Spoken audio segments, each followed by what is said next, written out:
বুদ্ধিমান মানুষ যখন সম্পর্ক টানতে ছেড়ে দেয় তখন বুঝতে হবে তার আত্মসম্মানে কোথাও আঘাত লেগেছে। ভালোবাসা সবসময় ক্ষমা চাইতে চায়, আর অহংকার সবসময় ক্ষমা শুনতে চায়। কর্মই তোমার পরিচয়, না হলে একটি নামের বহু মানুষ এই পৃথিবীতে আছে।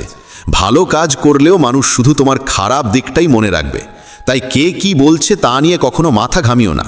যতটা সম্ভব চুপ থাকো, কারণ অধিকাংশ পাপ মানুষের জীব থেকেই জন্মায়। কাউকে ধোঁকা দেওয়া এক প্রকার ঋণ, যা একদিন অন্য কারো হাত থেকে ফিরে আসবেই। একটি সুন্দর দৃষ্টি সেই যা নিজের ত্রুটি দেখে আর অন্যের গুণ খোঁজে। কখনো সেই মানুষকে বিশ্বাস করো না যারা সময়ের সঙ্গে সঙ্গে তাদের স্বভাব পাল্টে ফেলে। কখনো নিজের জীবন অন্য কারো সঙ্গে তুলনা করো না। তুমি যেমন ঠিক তেমনটাই শ্রেষ্ঠ। সবাইকে জীবনে পরিবর্তনের সুযোগ মেলে, কিন্তু সময় বদলানোর জন্য দ্বিতীয় জীবন পাওয়া যায় না।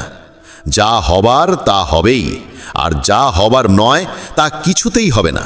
যার মনে এই বিশ্বাস স্থির হয়ে যায় তার কোনো কিছু নিয়ে উদ্বেগ থাকে না।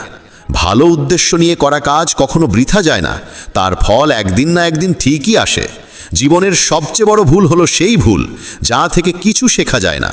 তুমি আজ যা করছো তার ফল তুমি আগামীকাল পাবে, আর আজ যা তোমার আছে তা তোমার পূর্ব কর্মের ফল। যে ভক্তিভরে আমার সাধনা করে আমি তাকে সেই সব কিছু দিই যা তার নেই, এবং তার যা কিছু আছে তাও রক্ষা করি।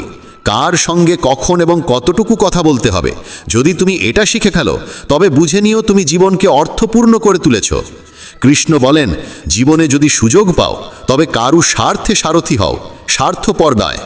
যার হৃদয় ধর্মে পূর্ণ সে ধর্মের পরামর্শ দেয়, আর যার হৃদয় অধর্মে পূর্ণ সে অধর্মেরই পরামর্শই দেয়।